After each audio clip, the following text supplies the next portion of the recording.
trees in the backwoods night. Red lights cutting through the pine in flight. Bigfoot stomping with his youngling beard. Whispers of tales that ain't too clear. UFOs buzzing solo through the haze. Howling banshees set the forest ablaze. Jersey devil howls, drink rays to the sky. Drunken cryptids party until the morning's night. Yeah. It's showtime, running wild in the moonlight. Stars burn down, watch the freaks all take flight. To good times.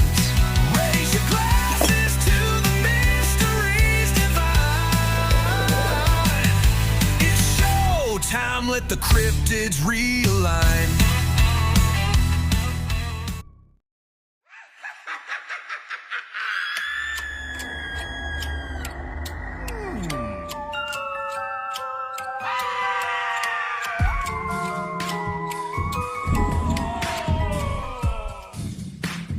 Wait, I gotta poop. Already?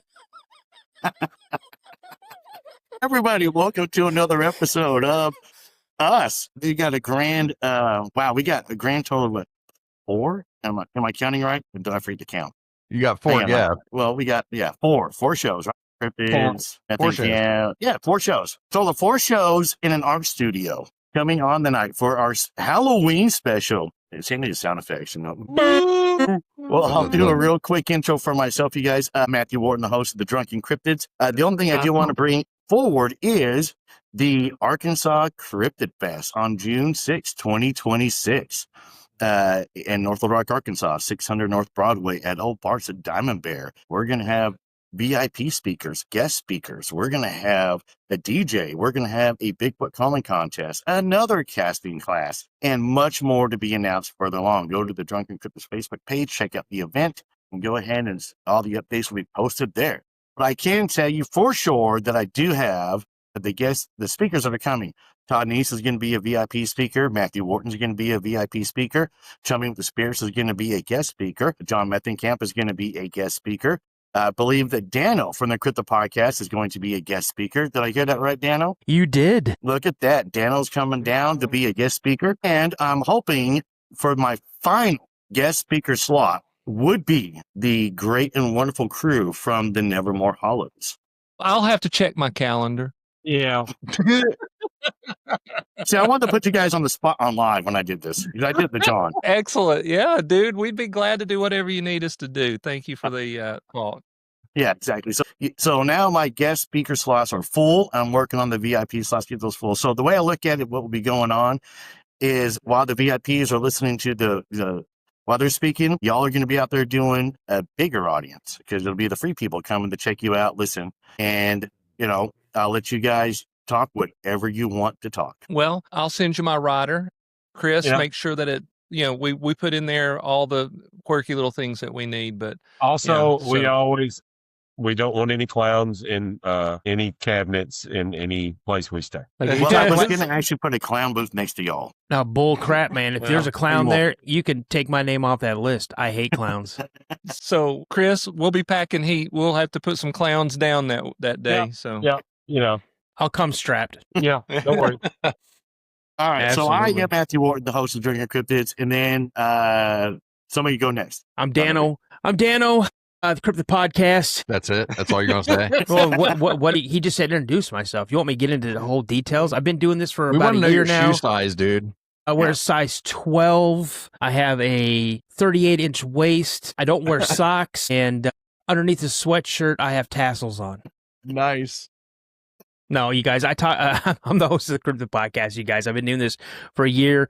The channel is dedicated towards all types of cryptids. Every once in a while, we'll bring something spiritual on, whether it be like an archangel or something like that. Try to stay away from the occult and demons and things like that. I don't like to dabble in that type of stuff. I will talk about a couple ghost stories that I've had on my own or have a guest, but if it starts going off the rails towards the stuff I really don't want to talk about. I don't want to invite that into my house. Married, 3 grandkids, 3 kids, and love doing this, man. I've met a lot of great people, and tonight I met 3 more great people, and it's a pleasure meeting you guys. You Awesome. talking about us? Okay. Well, man. I'm like, who else did he meet? Well, I met Sasha, and I met Devion, and And that was the after hours party. we haven't even had the after hours party yet. Oh, my bad. Oh, it's gonna happen. Trust me. No, just kidding. Next victim. Okay. So I am Allan, and I am the creator and one of the hosts and partners in the Nevermore Hollows podcast. We write horror stories and we produce horror stories. We record them and we put them out to the world. I am married, got a 24-year-old son, a 13-year-old stepdaughter, and no grandkids. And I am the unfortunate friend of these 3 guys on this podcast with me. So other than that, I'm glad to be here. Chris, this will be a good segue for you, brother. Talk about what you do with it. All right. I'm Chris Madman Goins. I am the other host of Nevermore Hollows. I'm also the art director and voice actor. I'm married 31 years. I got a 25-year-old daughter and a 23-year-old son, and no grandkids yet. And I like long walks on the beach. And you are the owner of Black Sheep Studios. Push That Baby, push it. So, Which is hopefully working on a beautiful logo for the Arkansas Cryptid Fest. Yeah, I got an idea for that I need to ask you about. All right, we'll talk off there. Yeah. so you have art. You have a lot of art for Nevermore Hollows, but you have so much out there that is on your site that is for sale. Oh, yeah. Yeah. Great stuff. Great stuff. I'm working on one as we speak of the Missouri Monster. So that ought to be kind of cool. It's I'm going through a lot of ink. Right. But yeah. And again, I'm friends with these Fruit Loops, and that's pretty interesting. Yeah, I prefer to be called a Fruity Pebble and not a Fruit Loop. Okay.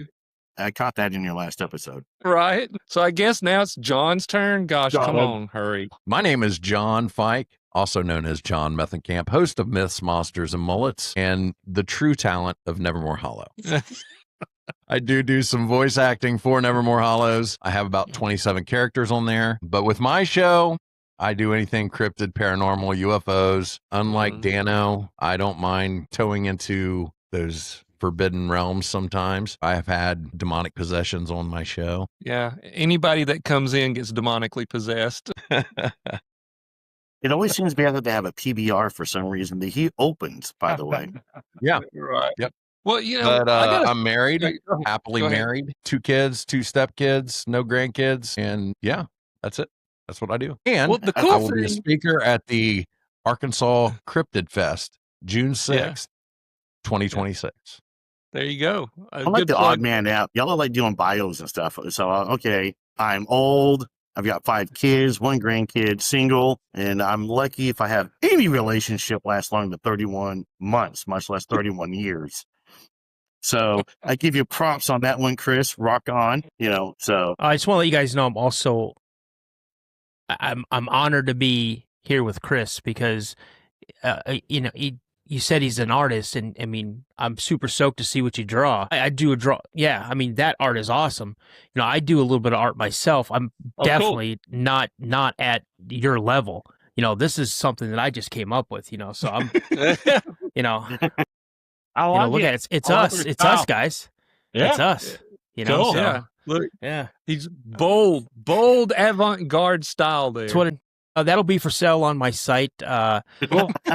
So let you guys know. So- starting So bid. Dan, I'll tell you something funny. My son is a comic book artist as And he's a good well, one. and we go to cons together, and we used to share a table, and we'd become each other's hype man. Well, he would be selling all these comic books, and I would start talking about how terrible of an artist he is, just to be silly, right? So I'd always draw stick figures and try to sell them. I would put them out there on little pieces of paper and put like $5 on it, and I would like, if I sell one of these, you have to buy my supper but so far nobody's ever bought my art, so I'm Oh my sad. goodness!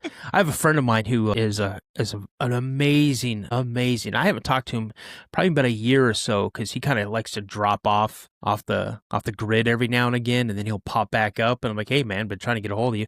Yeah, well, this, and this. But he started out as an airbrush artist, became a tattoo artist, and now he does. Well, he's had some work printed in Thundercats, the comic book Thundercats, and things like that. So I have reached out to him to create something for the channel, and yeah, I'm still waiting. Well, look, that's the life of working with an artist. Yeah. Yep. You know I love you, Chris. You know I love you. I'm just poking fun. Well, see, All your right. friend did Thundercats, and my comic book that I did is behind John. It's Tampon Man and Applicator Boy. Saw that. So, yeah. Look, high I love art, it. literature. It's literally literature in comic form. Exactly. It's a masterpiece, man. You know what? You look at about 30, 40 years from now, people are going to be, I can't believe that this is not in the Smithsonian or the National Right. Library or something like that. Yep. Yeah. Oh, come on. Give yourself more credit than that. I proudly everybody- play it. The way I It's put already it made is- it to, if it's on my wall, that's better than being in the Louvre. That's right. Yeah. There you go. Well, the way I put it, I'm a cartoonist. Artists hang in museums. I hang in people's bathrooms. So, There you know, go. You can see more at the bathroom. yeah, they look at my art for longer. Oh, They yeah. sure do. Well, everybody, so I'm glad y'all came on. I want to say thank you guys for taking the time to come out tonight, to come out and do this. I thought this would be something fun to do because the three of us, four of us all know each other. And I know Dan, we've met through Facebook. And just the way he comes across, the way he does the show, I figured it'd be a good fit in for all of us, for what we do and how we do it, the melding with our personalities. I think we rambled on for about 40 minutes before we even hit the record button. So that was a lot of fun watching you guys interact. So what I wanted to do tonight, though, because, it is Halloween. Well, when this drops, it's Halloween. I thought it'd be kind of a fun show to do, to come on and to either tell a personal ghost story or scary story. Yes. 15, 20 minutes long. And then the next one go. And whether it's our personal one or one we find on Reddit or one that we've heard, I've got a couple that I'm going to get in there in my 15-minute time window. So I'm real excited to hear what everybody has to share. And since it's Halloween, I got the fire going, trying to get a spooky face, Yeah. So, Well, you don't need a Alan's fire face for is that. always spooky. Yeah, I'm trying to say, I don't need Halloween. My face is spooky all the time. Damn. Hey, John, I'm getting ready to send you a special emoji. Hang on. It'll be a knife. I guarantee it. It'll be a what? A knife. Nice. There you go. I added a little something to that one just to keep you off balance. Dan, I'm always threatening to kill my friends. Nice. These are three extremely close friends. We're basically brothers, but I'm always threatening to kill them. Yeah. Well, He's a psychopath. well, have you listened to Nevermore Hollows?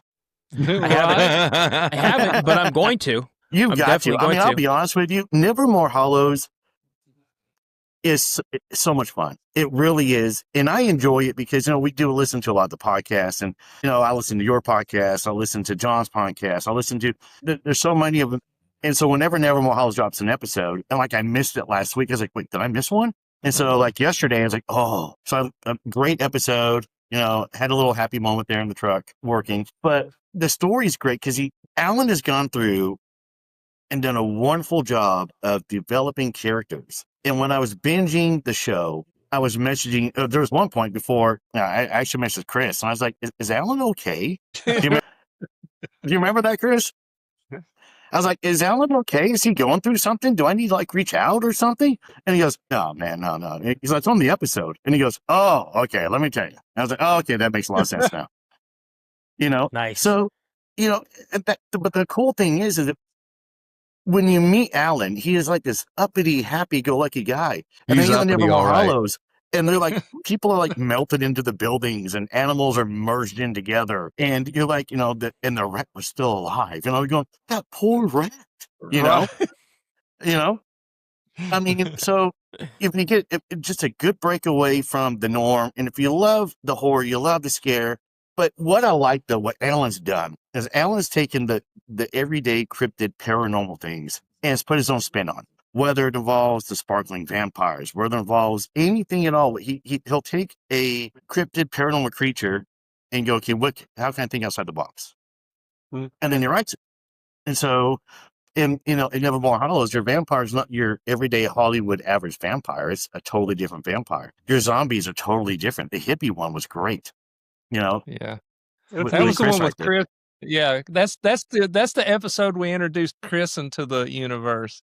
And Well, the what hippie, I found funny though is that me and John both had like an alien thing. I had an alien plant yeah, with a ray gun, and John's actually duking it out, having a fist of cuffs with another alien. So yeah. it's just a lot of fun. So Dano, you get a chance, you got to check out Nevermore Hollows. Oh, I But definitely again, will. you guys, thank you so very much for doing this. Thank you again for coming and help support me for the fest, you guys. I think it's going to be an amazing first year with everybody that's lined up to come. I'm already getting messages on it. I'm already getting vendors wanting to show up. So I'm really excited about it. So I do want to get into the scary stories and the spookiness, and let's jump into it. And John, we drew straws. You're the young one, so you get to go first. Go, That pup looks rough. So anyway, yeah, thanks for having us, Matthew. Yeah.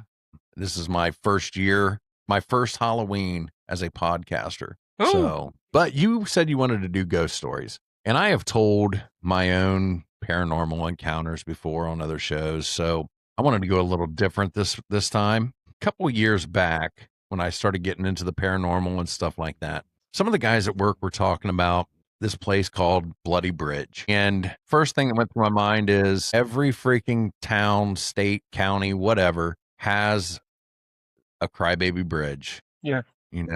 It's the same story told over and over and over, just a different location. And everybody's like, no, dude, this is different. When we decided to do this episode, I was like, okay, I'm going to look into this thing.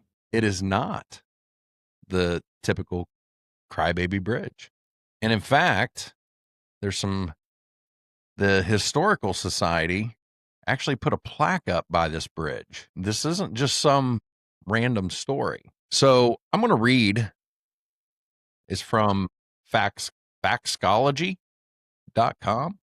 This was written by Hector Navarro, and this was the best version of the story that I could find. So I'm going to go ahead and read this, and then I'm going to show some pictures of the bridge and the plaque that goes along with it. So along Route 66 in St. Mary's, Ohio, there's a bridge that crosses the Miami-Erie Canal known as Bloody Bridge. And if you visit it after sundown, you might bump in to the headless man who helped create the legend. In the early 1850s, Jack Billings and Bill Jones were two mule drivers pulling boats carrying supplies and people along the canal. By all accounts, the two were friends, never displayed any malice towards each other, but that would change in 1854. That year, Jack oversaw the mules driving the Daisy, while Bill oversaw the ones driving Minnie Warren. And here's where the problem started. The Minnie Warren was named after its captain's daughter, Minnie. She was a beautiful woman in charge of the boat's culinary department and caught the attention of Jack and Bill. At first, the two teased each other about their crushes, tossing some friendly banter to each other from either side of the canal. But after Minnie noticed Jack, it all changed. What was that? Matthew, did you just fart? You did trying to listen. That was Maybe it was the hysterical. ghost. Maybe it was the ghost coming through. Maybe that's what it was. Wasn't Yeah. me. I muted myself. Yeah, I'm muted. Okay. According to the legend, Minnie instantly fell for the kind-hearted Jack, and the two started a not-so-private relationship that enraged Bill. Jack and Bill's relationship deteriorated, and though they remained on speaking terms, many say there was anger and hatred behind their words. Oftentimes, Jack would blow a kiss to Minnie, who watched him from the boat, and would catch a seizing Bill angrily whipping his mule. One night in the fall of 1854, everyone who was anyone was attending a party referred to as the social event of the district. Jack and Minnie attended hand in hand, conversing with others and dancing through the night.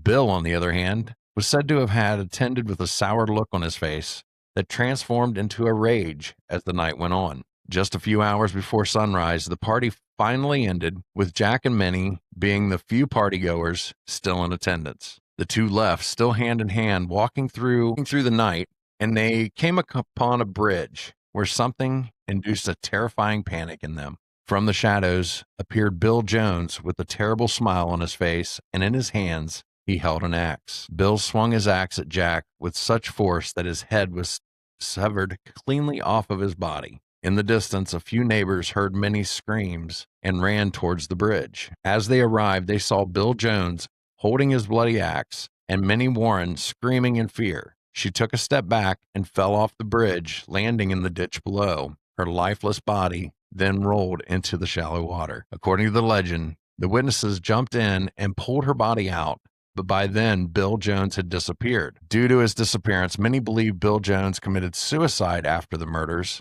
but they could never be sure. A few years later, a skeleton was found in a nearby well, and though it couldn't be identified, many believed it was Bill Jones who had fallen in during his escape. It wasn't long after the murders that some started to report seeing a headless man wandering the bridge after sundown. Meanwhile, no matter how much rain fell, the bloody spot where Jack's head landed never lost its red stain. Others claim that if you stood in the spot where Minnie fell and looked down at the water, you would see her staring back at you. But some people have claimed you see both Jack and Minnie staring back at you together, even in death. In the 1890s, the once wooden bridge was replaced, but before the pieces could be destroyed, many came from miles out to take pieces of the bridge home. They believed the ghosts of the lost lovers would disappear with the bridge, but they were wrong. According to the legend, even after the new bridge was constructed, the headless ghost of Jack and the visions of Minnie were still witnessed. In 1976, the Auglaize County Historical Society placed a small monument with a plaque commemorating the bridge with its name, Bloody Bridge. I'm going to share pictures of, as I find it. Of course, it's not going to let me do it. But believe me, there's pictures. Well, I had that and then I closed that window. No, but not yes, you. there is a plaque. Like I said, I didn't know anything about this story. And it wasn't until, like I said, a couple years ago, even though I grew up in the area, my hangout was more south than where this is, so I'd never heard of it. But yeah, there is a plaque. It's actually a stone monument next to the bridge that tells the entire story on the stone monument, and it was put up by the County Historical Society. So it sounds like the event happened, but people do say that if you go out there after dark, you'll see the ghost and the face staring up at you from the water. Did you go out there? I was waiting until you came back to hold my hand. I got you, baby. Don't you worry about it. Let's get down the yellow brick road towards the bridge. All right. I appreciate it. That was pretty cool. Yeah, I thought it was because, like I said, I thought it was one of those, crybaby bridge, that every town has. And then when I find out that, there's actually historical markers sitting out there and, and if you go to the park where this bridge is, the trail is called Bloody Bridge Trail. And that's what the Parks District calls it. That is super cool because, you're right. Like, I swear every town in, USA has, some sort of a woman in white on the bridge or a crying baby on the bridge. Like, we have a woman in white and crying baby. About 20 minutes from where I live, and went out there and nothing. But that's kind of cool. They actually had a plaque and everything about it.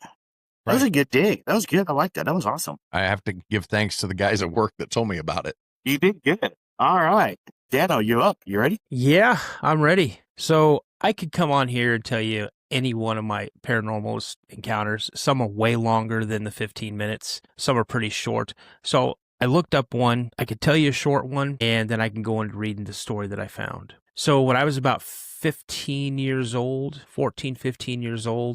I was living in Tacoma, Washington, and I rode my bike over to my aunt and uncle's house. And I would just walked in the back door, let them know I was there, grabbed a bowl, poured some cereal, sat down in the dining room, and was looking out towards the street. That huge, big bay window that overlooked the street. As I'm sitting there eating my cereal, I noticed the house across the street. Now, I grew up in this area when I was a kid, a small kid, and so I knew the owners of that house. Now, the elderly lady, for the life of me, I can't remember her name. I'll say Lillian. She had passed away. She passed away a couple of years before this happened. And Marie was her daughter, and I remember talking to them when I was a little kid. Anyway, I'm sitting at the table, and I catch something as I'm getting ready to eat a spoon of cereal. And I noticed that one of the curtains was moving. And I found this odd because the house is empty. No one has lived in that house for a couple of years, but it's still owned by the same family. So I didn't think nothing of it. I'm thinking maybe, light, something, shadow, whatever. So I go down and get another spoonful, and I bring it up to my mouth, and that's when I watch the curtain get pulled back, and I see Lillian's face come forward into the window. She waves and smiles, and then she backs away, and the curtain falls back into place. I immediately grabbed my bowl of cereal, walked through the dining room into the kitchen, put the bowl in the sink, and walked out. Got on my bike. Instead of going down the driveway that would take me directly in front of this house, I took my bike over the fence, climbed over the fence through the backyard. They had a garage, and on the back side of the garage was a carport. I went through the carport and drove down the alleyway away from the house and took like the longest way I could possibly take home. To this day, it still freaks me out, because she had been gone for like a couple of years. And I asked my aunt about it, and I go, who's living in Marie's house? And she's like, no one. I go, oh, okay, well, I saw something.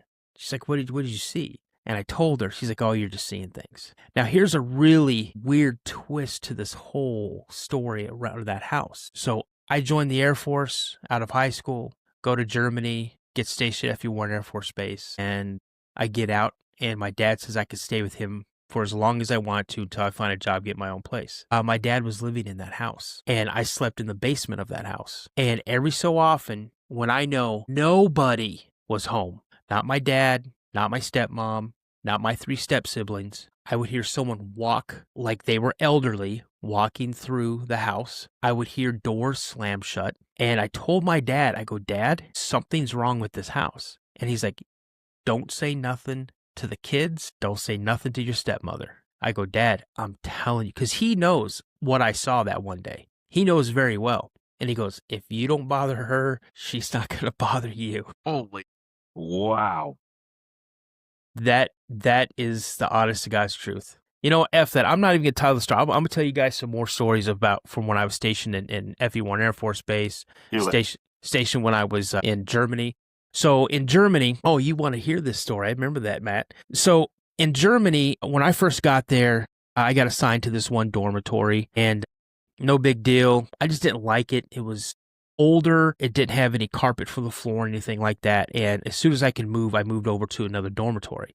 Now, when I moved over to this dormitory, it was called E4, Echo 4. People can't understand me saying E. And the dorm had a nickname. The nickname of the dormitory was called the Morgue. And the reason it was called the Morgue, rumor has it that during World War II, when we were on our way to bomb Düren or Cologne or Bonn or any area like that, if they had to, if they were attacked, they would drop their bombs, and it dropped into this area. And this is where they would bring military or civilians and put them in the basement of this dormitory. There are tunnels that connect all the dormitories. We weren't supposed to. They were bricked up, but, ingenuity. They became unbricked somehow. We go into this room, and what do we find? We find a drain in the floor. We find markings on the floor where there was a table, and you could see where there was something up against the wall that looked like it could have been maybe a refrigeration unit of some kind, and that was in the dormitory. Now,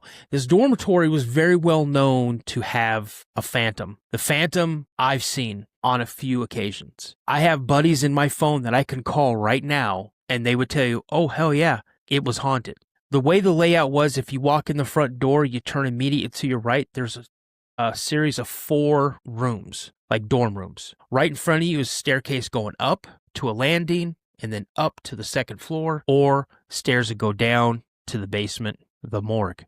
If you go to your left, it's a series of dorm rooms and a community bathroom. The second floor mirrors the first floor, with the only exception of there's frosted glass on the door, windows in the doors on the right or left-hand side, because that's where the females were housed. Everything else was all male. Now, the other side on the right, up above on the second floor, we called that the party palace. 4 dorm rooms, small little hallway. We'd have 20, 30 people packed in there, drinking, having a great time. That's what you do in the military.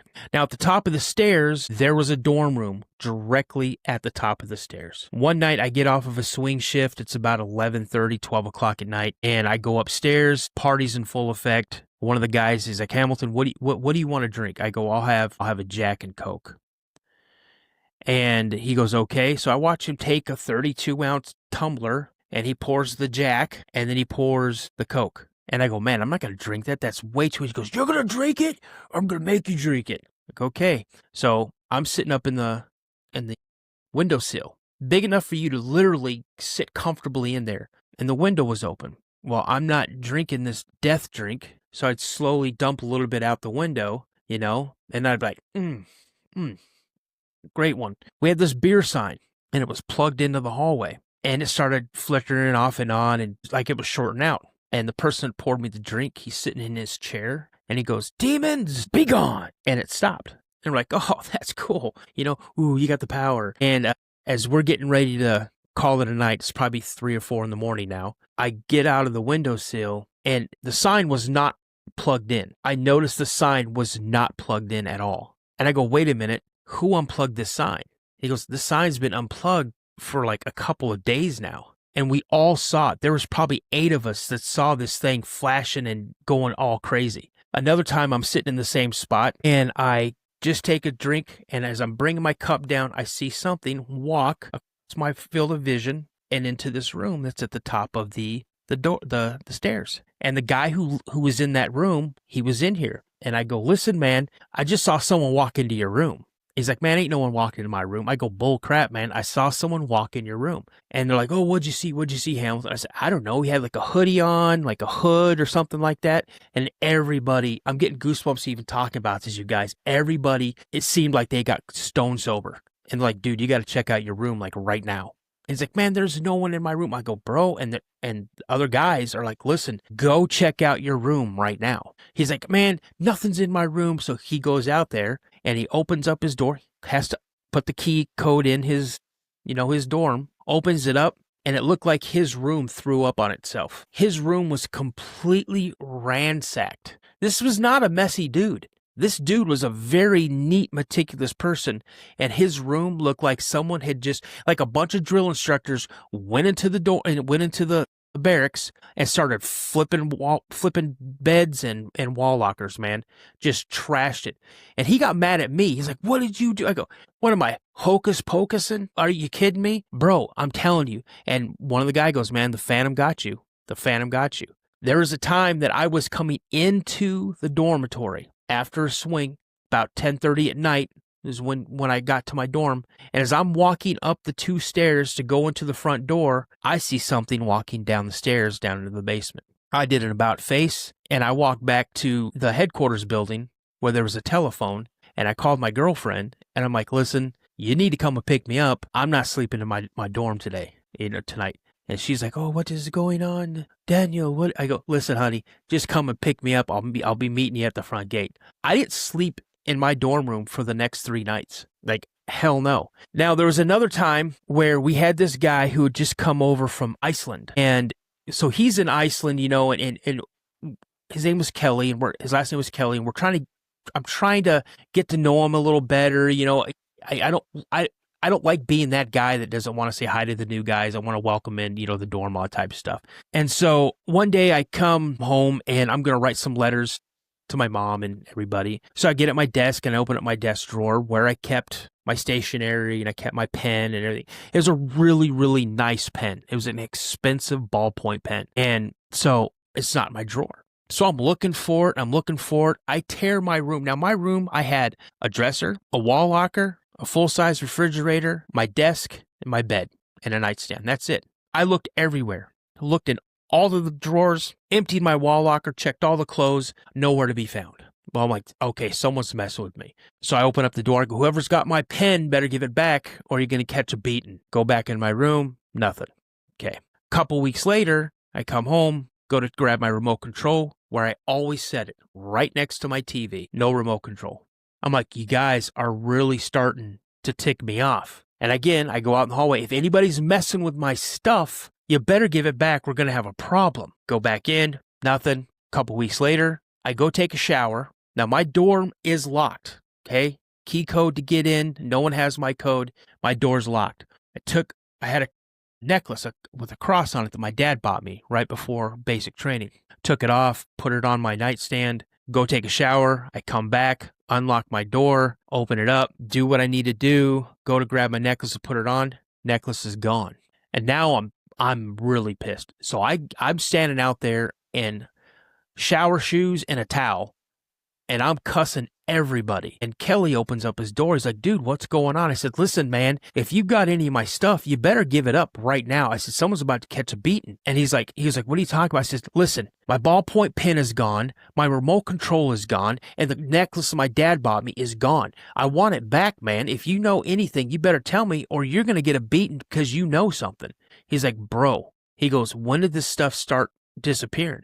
I go, I don't know exactly, like 3, 4, 5 weeks ago. And he goes, you know that this dorm is haunted. I go, yeah, I know it's haunted. I've seen the Phantom, but the Phantom's never taken anything.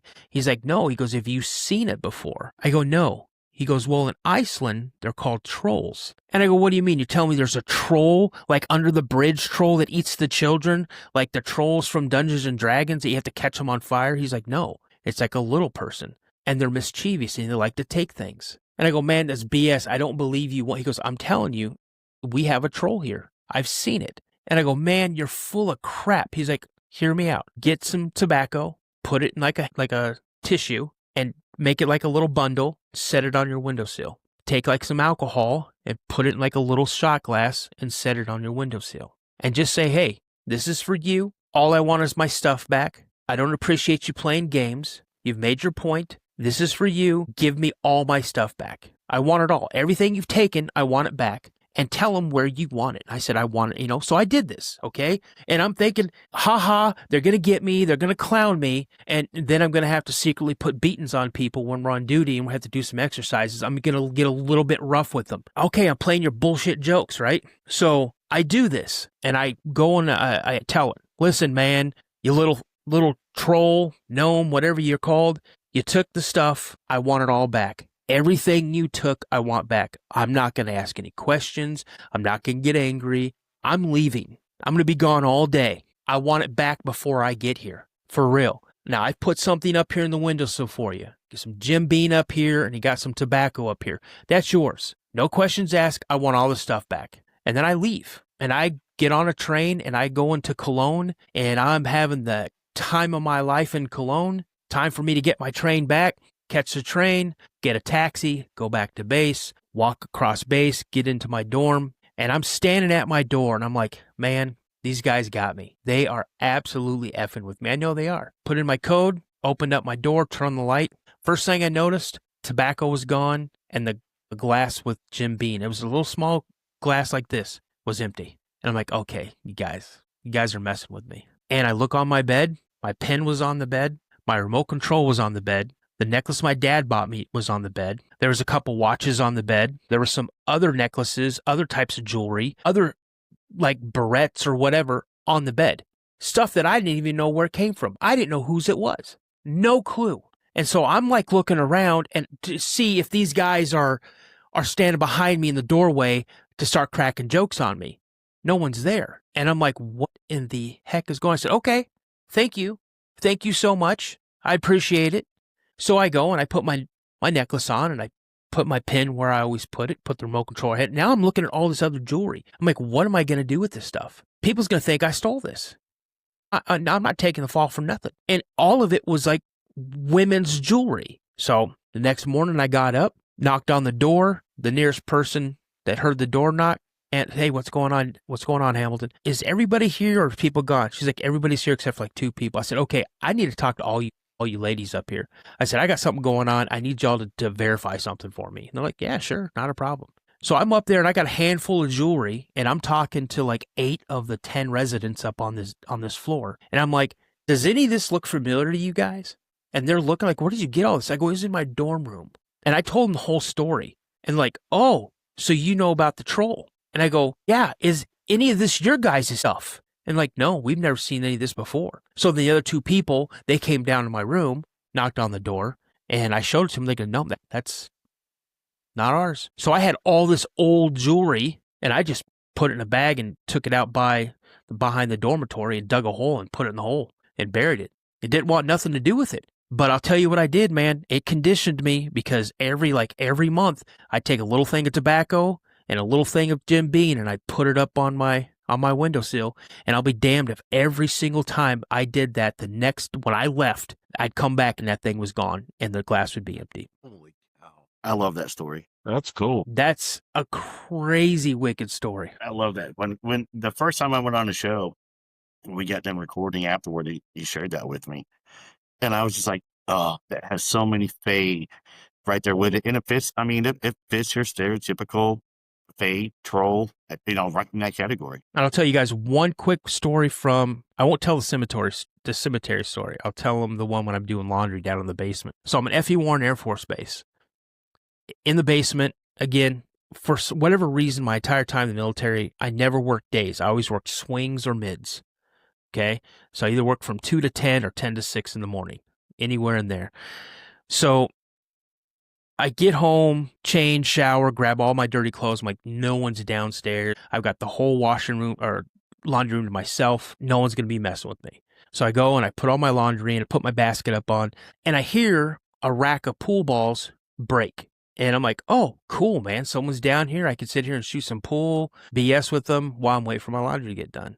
So I walk out of the laundry room, turn to my immediate right, go down the hallway about 10 steps, and that's where the dorm room is. Go into a doorway, and there's the dorm room, or the, whatever you want to call it, the day room. Common room. Yeah, day room. Yeah, day room. And in the day room, we got a pool table, we got dartboards, we got a big TV, we got a couple couches, a couple chairs, and then we had a foosball table, and then we had like 4 vending machines. And the only light that was coming from this day room when I first walked into it was the light coming off of the vending machines. So I flipped the light on real quick, and the pool table is completely empty. I look around, the pool balls are up on the wall, on the rack where they're all out on the wall. The rack to rack the balls is hanging up where it's supposed to be. All the cues are right where they're supposed to be. And I'm like, man, someone is messing with me. So I look all around, looking under the pool table, and I do a complete sweep of this room. There's nobody in here. So I go back, do my laundry, whatever. Like 2 weeks later, I go down to do my laundry again, and the exact same thing happens. And as I'm going, I hear shuffling. I turn on the light real quick, thinking that I'm going to catch someone. Nothing. There's nobody in this room. There's nobody downstairs with me at all. And I'm like, what the F is going on? F.E. Warren, you guys, is a very haunted base. A lot of people may or may not know this.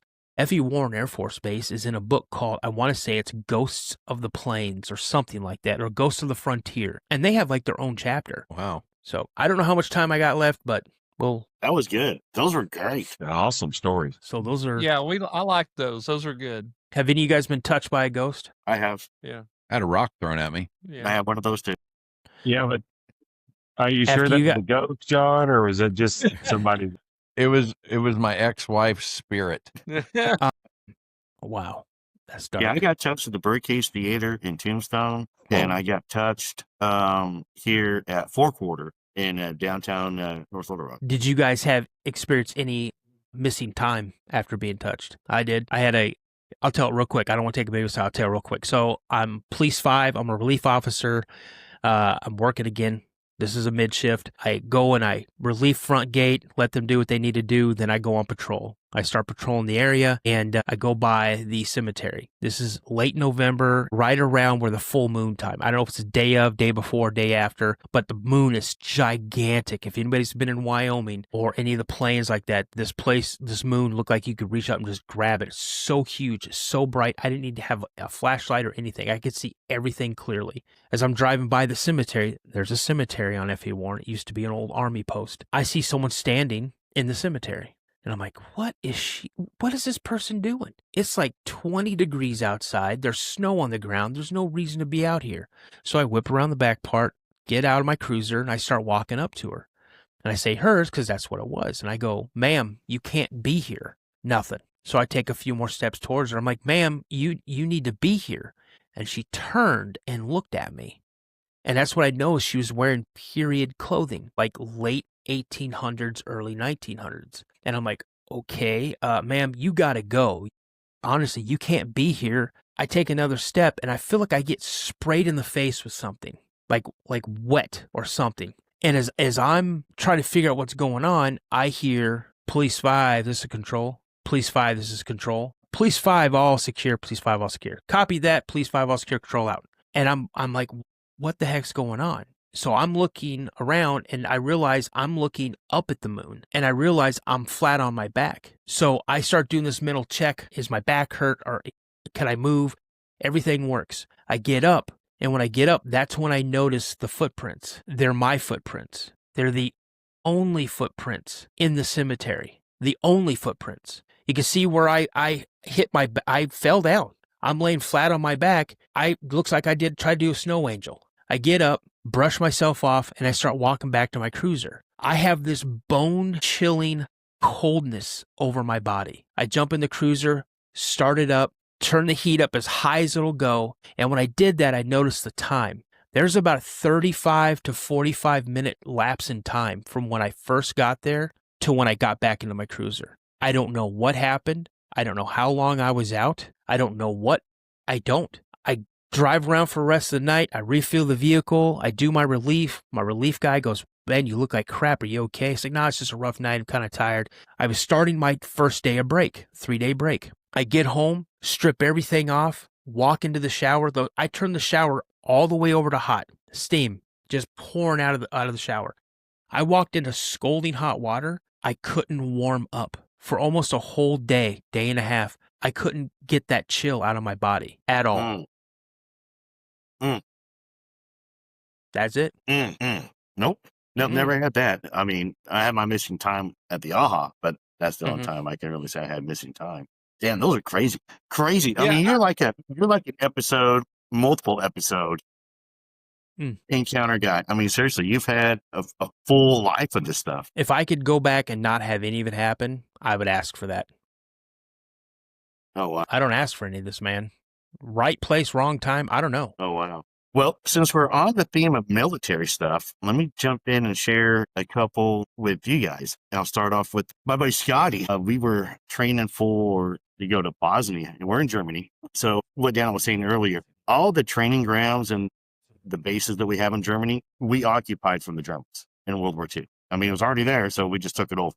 So the training grounds, everything. What the Nazis had done is when they were creating their own training ground, they would be like, okay, we're going to take this area. If there's a village in that area, you moved. I mean, you just took, the buildings were left behind. So there's ruins in a lot of the training areas that we have out in Germany. It's really cool because you'd be out there and also you see like a tower. And I mean, an old church towers, this left behind stuff because they would, bomb these things. Well, I was put on QRF, which seems to be a common theme on there. And Scotty's team had got told of Op 4, an insurgent was working through this area. So he loaded up his team. They drove out to sweep and, do a clear of this old abandoned village. They left the driver behind. They took a 3-man team just to do a quick sweep. And they were just kind of creeping, looking to see if anybody was there or not. Well, as they got out of the Humvee, they took a man-pack radio with them so they could talk to the Humvee, which could talk to us. And I'm on QRF, so if they run into contact, my job is to come flying up there with my guys and save the day. As soon as they get out to put the man pack on, we lose contact. As soon as they get outside of the Humvee, there's no contact, there's no communication, nothing. So Scotty and Cabrera, and I can't remember who the third kid was, they go through this old town, not knowing that we can't hear them. We've lost radio contact, that we can't reach them at all. They haven't done a radio check with us. So they go through, Scotty, this is all from Scotty and Cabrera's perspective. They go through everything, they get to the very end where an old church had been at. So that, there's no contact, there's nothing there, nobody's been up there at all. And they see that on the backside of this old church was like, the storm doors going downstairs. So they're like, okay, we're going to go down there. So they cracked the chem light, threw it down there. They go down there. And as Cabrera and Scotty both told me was they could tell that people had been in there because there were candles lining up on the wall. It was a dirt floor. there's half-burned candles. There's some other crap in there. And they were like, oh, okay, someone's been here. They do a sweep. Nobody's in there. Scotty comes out, and he's doing his job. He's counting people's heads. They come out. Excuse me. Cabrera's the last one out. And as Cabrera's coming up the stairs, the chem light comes flying up the stairs and smacks Cabrera in the back of the Kevlar. So they immediately do a 360 and they storm the basement to go clear it out. Nobody's in there, nothing at all whatsoever. While this is going on, we've now realized we have no contact with them. We're assuming they're dead. So I'm mounted up, and you get my guys, and we're rolling up to their location. So they clear everything out. Nobody's down there. They come back out, and they get to the Humvee and call in, all clear, all that good stuff. We get turned around. And we're telling Scotty and them that we had no contact. Yeah, so I thought it was kind of cool. The chem light come flying up out of the basement and smack Cabrera in the back of the head. So to me, that was kind of cool. Wow. Yeah, just come flying out. Yeah. Germany is really cool, especially on the military bases. As Dan was saying, they're haunted. The barracks that we built, they're almost, when we rebuilt them on their sites, on their locations, their foundation. My housing that I lived in Bad Kissingen, was haunted. The top floor was empty. There was, apartments up there, but there was nobody up there. But we'd be in my apartment, and you could hear people moving around upstairs. You could hear furniture being moved, and I was a stairwell commander, so there was no way anybody was up there without my permission. I had the keys, and a couple times we'd go up there and it'd be an empty, completely just nothing. There's no furniture, no storage at all whatsoever in these apartments. But you'd hear people in the stairwell when nobody would be there, and everybody. There was 4 of us that lived there. So I was in the middle, and had the young kid across from me. And then down below me was Ryan, and then I can't remember who they had across from him. Yeah, nothing at all. And when I came back from after I got hurt and reopened my apartment and everything like that, it just seemed the activity just got much, much worse there. So that was Bad Kissingen. One of the creepier stories that I've been told in the military was from a kid from Ohio. And I think I might have told some of y'all might have heard this before already. Him and his cousin, he was adopted into the family, by the way. So him and his cousin were going to stay the night at their grandparents. And the grandparents had a farmhouse, had woods and, fields. We're all up there, so we already knew what it looked like. So they decided one evening they're going to jump on the 4-wheeler, and they're going to go running through the woods on the 4-wheeler and go check out where the cows die. For some reason, cattle wander, and they will find a spot, and they just die. Animals know when they're going to pass, so they will wander away from the herd and die. So this area of the woods, these cows would go and die. And, young teenage kids, that's always kind of cool. So they jump on the 4-wheeler. They're going through. Once they got into the woods, it got dark. They had the headlight on. And my soldier was on the back. His cousin was driving. As they're going through on the trail, he realizes that there are claw marks on the trees. Big claw marks, he said. He goes, hey, sorry, these are huge claw marks. And I'm like, okay. And he goes, we don't have anything in Ohio. We've killed everything. There's nothing big like that that's going to be there. I'm like, all right. He says, so they go past one cow's body and realize the cow had been gutted, looked like it had been torn open. And they start slowing down, and they decide they're going to turn around. So they're coming in to turn. He said, the headlight was rolling across the tree line, and up there was a huge 6 to 7 foot tall, on its hind legs, dog, wolf-like creature on its hind legs. Now, what gets me about the story was, he said when the light hit it, the eye was red already until the headlight hit it, and then the eye went from red to black. So there was no eye shot.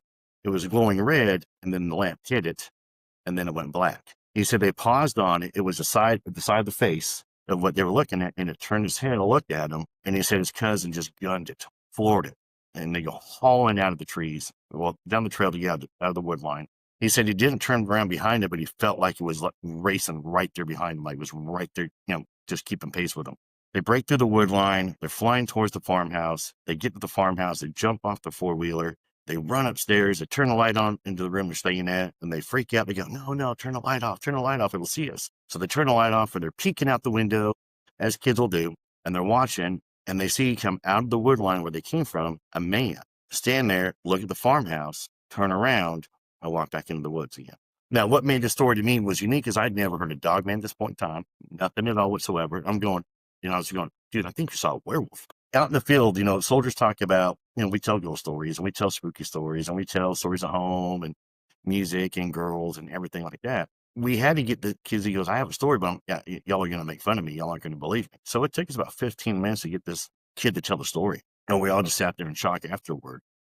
And I was just, dude, you saw a werewolf. And so I'd never heard of a dogman encounter at all whatsoever until, this kid told me a story in of all places, Ohio. So, and then I've lived in 2 haunted houses, one when I was in kindergarten and one when I was in the service. Both of them were scary, even as an adult in the service at Fort Hood. I'll tell that one first. So the house at Fort Hood, I just came in from Korea and my parents had moved here to Arkansas. So me and my ex, I flew into Utah from Seoul to see the whole family there. My ex was there with the kids. We figured we'd split our visit up, see our family in Utah, then come down to Arkansas, see my mom and dad here. And then we would go to Fort Hood, look for a place to live, stuff like that. Come here, go down, drop my kids off. My parents are excited. They get a few days with the kids by themselves.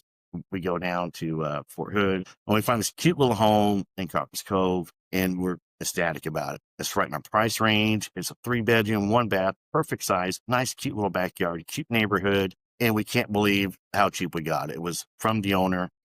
All excited to get, our second night there, in Texas, we're like, we signed the lease, get the keys, and we go buy an air mattress and we crash out that first night, in the master bedroom. I'm like, she's asleep, but I'm just about to fall asleep. I was reading a book and just when I was getting ready to, that part where you're about to fall out, I felt something press on the air mattress down by my feet. And my first thought was, oh, it's got to be one of the cats. At Carson, where we were at before Korea, we had cats. So the cats would always jump on the bed. And then it dawned on me, we don't have cats. So I sat up and looked around the room. And I was like, okay, maybe it's just my imagination. Well, Southern houses are kind of cool and weird. You have light switches that will control the wall and stuff like that. And we realized that the one light switch by the wall controlled the whole power against the wall where we had, the phone set up, the old, remember the old wireless phones, you had to have them plugged in, they charge up and everything. So we got the phone, we got everything put in place, and spent, another night there. And then we came back up to Arkansas. We knew we left the switch on. I'd even had it, taped so that way you couldn't accidentally hit the switch, right? You had to leave it in the up position. So we get up to Arkansas, we're having a good time visiting. We go back, we get my household goods being delivered. We get there and that light switch had been pushed down. And the tape was still around the light switch, but it looked like it had been pulled off. And I thought that was odd. You'd hear footsteps in the house down the hallway. Nobody'd be awake. It'd just be me. You'd put your keys down in one spot and find them in a different spot. One evening, I watched my cigarette in the ashtray. Just put cigarette down the ashtray in the cigarette, holder. And I actually watched it go like this, and I was just like, that's unusual. I was actually on the phone with my buddy Gabe in Florida when that happened. Then the big one was my ex was working, I was working, and one of the guys on my unit, one of my soldiers, was like, hey, my wife needs a babysit, you wouldn't mind. So we interviewed her and we agreed to let her be the babysitter. So he was pulling guard duty, and she asked if she could stay the night, hang out with us, and we're like, sure, not a problem. And we were in the office, and we were playing on the computer, the internet, having a good time. And my ex says, I'm going to bed. I'm like, yeah, I'm right behind you. And I'll wrap all this up. And the babysitter went down on the couch and I was getting ready to go to bed. Then I walked out, I got a drink or something. I sat on the coffee table and we were visiting. And she had turned the Cartoon Network on behind me on the TV. And all of a sudden, out of nowhere, the whole entire front door just started shaking. Like someone was right there trying to get into the door. I mean, violently, like shaking, almost coming out the hinges. And I sat there going, whoa. Now, we had a screen door on the outside. And this storm door was so loud. You knew somebody was open. No matter how slowly you would open this thing, it was loud, squeaky. I never D40'd it. I mean, it was just, no matter, you could hear it through the whole entire house if someone tried to open up the door. So my first thought was, oh crap, it's going to go through the garage. It didn't close the garage. So I jumped up off the coffee table. The babysitter's freaking out. I go to the kitchen, open up the door, turn the light on in the garage, and I go storming through the garage to go outside. And when I get right to the edge of the garage, everything in me stopped. I physically stopped. And it was like the voices in my head saying, don't go out there. Don't go out there. Don't go out there. So instead of leaving my head out, look towards the front door. You see the storm door was secure, pushed up against the door. You could tell it was locked up. The front porch light was still on. And it felt like I was being watched from every direction. And so I slowly, reached up, grabbed the garage door, I pulled it down. There was a manual one.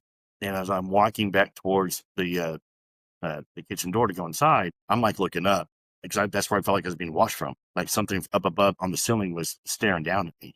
So I get into the house. The babysitter's now standing on up, and she's wrapped up, standing up like this, freaking out, shaking like a leaf. Tears are streaming out of her eyes. And she kept saying the F word over and over again. And no, WTF, WTF, WTF. And I was like, hold on. Try to wake my ex up. I'm like, hey, I told you the house is haunted. It just went crazy. And all she did was roll over and go, and went right back to sleep. No kidding. So I was up until about 4:30 in the morning with the babysitter because she was scared to death, right? And, okay. Spring hits, and my buddy Rick, which, he was on my very first episode. He came in from Korea. His family was still in San Antonio, so he was staying with us while he was in processing and looking for a house. And alarm goes off, 4:30 in the morning. We got to get up. And as I come walk around the corner, he's sitting up, and I was like, oh, good, you're awake. I guess my alarm woke you. And he goes, no, your kids are up. I was like, what do you mean my kids are up?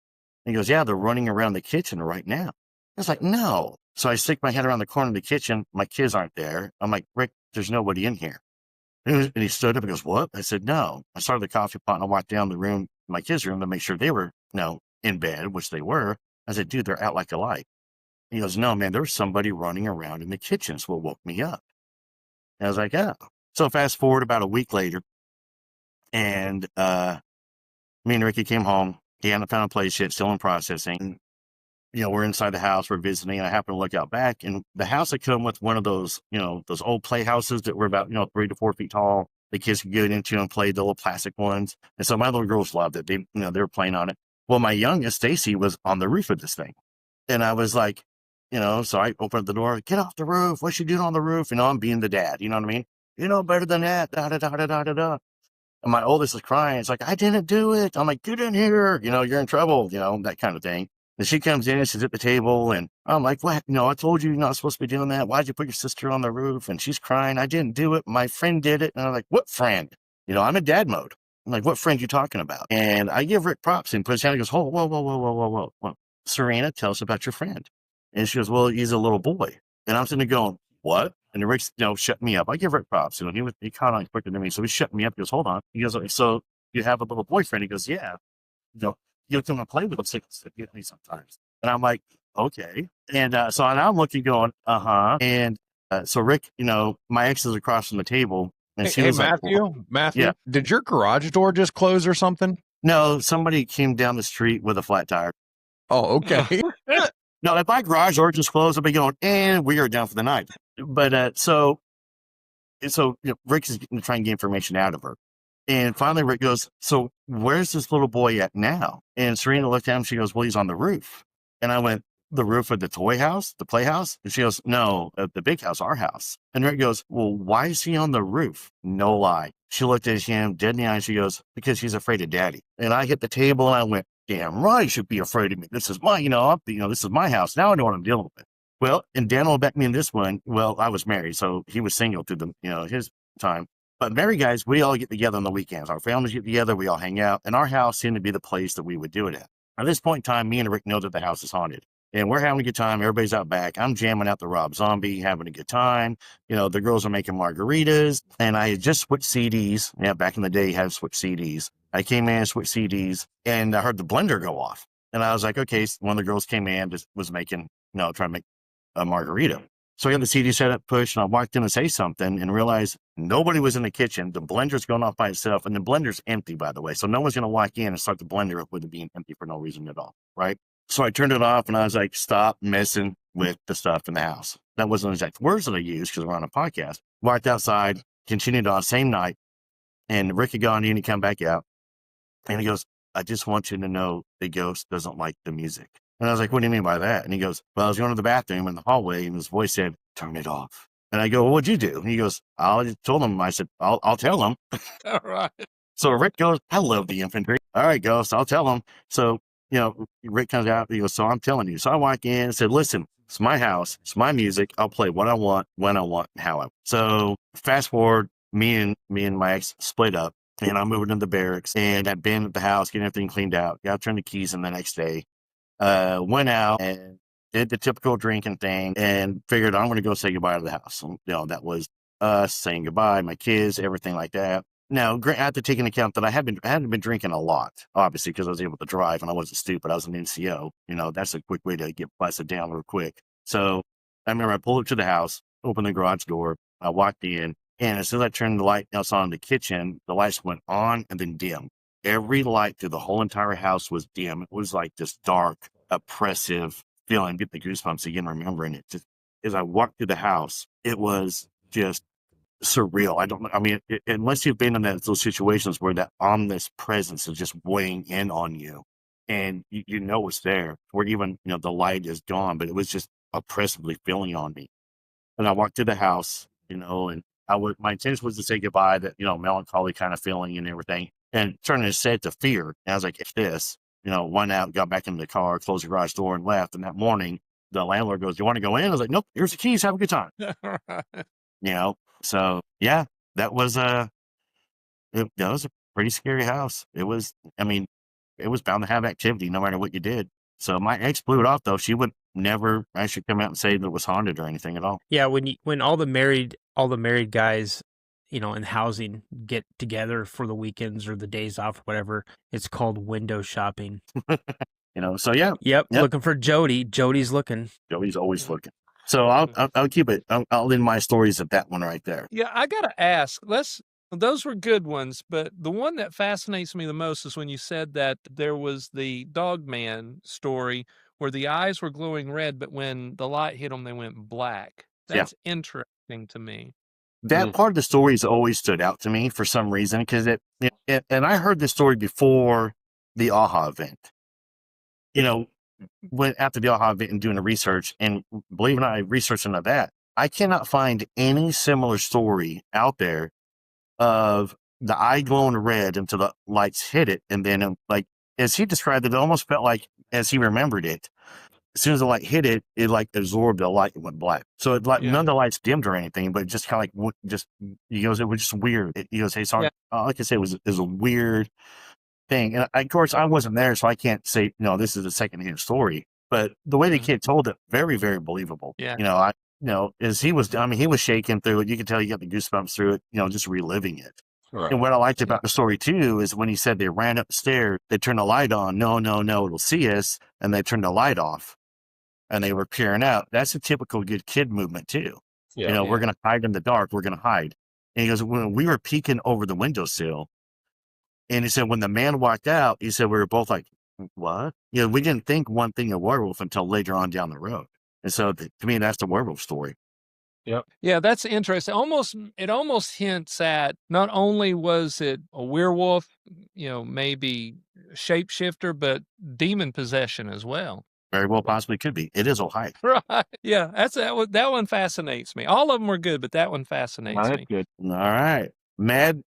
Wild man, madman, you are up. I'm going to do a regional ghost story. Of course, in the South, there are a lot of battlefields from the Civil War. Not too far from where I live, and Allan lives, is a battlefield called Chickamauga. And the Chickamauga battlefield was reportedly one of the bloodiest battles in the Civil War. They said that the creek that runs through there ran red, and you could not tell body parts from horses to human. And it was a horrible, horrible battle. Now, afterwards, when all the battlefield debris and bodies had to be cleaned up, people moved in trying to clean it up, get everything straightened, and get all the wounded and all that stuff, care and bury all the bodies. There was a convent that used to be in the area, and the nuns came to help. One of the nuns had enough of all the destruction, and she stepped off into the woods to try to get a breath. And she noticed something very large and hairy hunched over something, and she didn't know what it was. She stepped closer, and it was something hunched over a body, and it was apparently eating the body.